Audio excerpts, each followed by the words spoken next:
Yan. Nakamadaling ulam, sardinas at miswa. Pananghalian. Yan. Ito yung pinakamadaling solusyon natin sa ulam.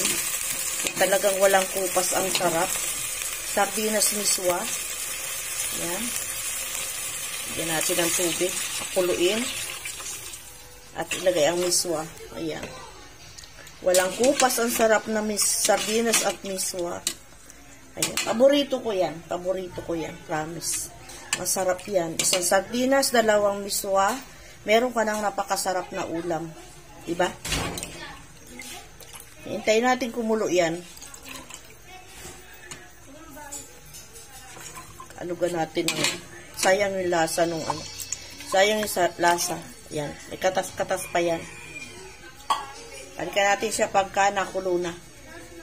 Nakulo na. Siyempre, huwag kalimutan ang paminta. Ayan. At mga pampalasa, kung ano ang trick ninyong ilagay na pampalasa.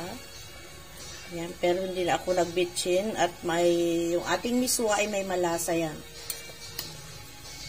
Tsaka na, pahabol na lang tayo ng asin kung sakali man. Yan, dalawang miswa ang aking nilagay. Alam niyo, paborito ko talaga to. Masarap talaga to. Sa panlasa ko, itong miswa at sardinas. Nako. Sabi ko nga, walang kupas. Ang sarap na miswa at sardinas. Kinalakihang pagkain ng mga masarap na masarap sa mga batang probinsya noong panahon ng maliliit pa na hirap sa buhay. Pag nakakain ng ganitong ulam, sobrang saya, sobrang sarap, diba? Tikman natin. Kung nagaluto. Yummy.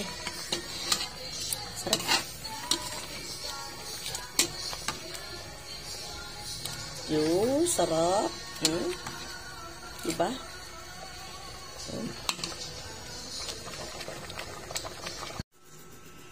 Ayan, ready na para iulam ang ating miswa with sardinas na napakasarap. So, ayan, kain na tayo.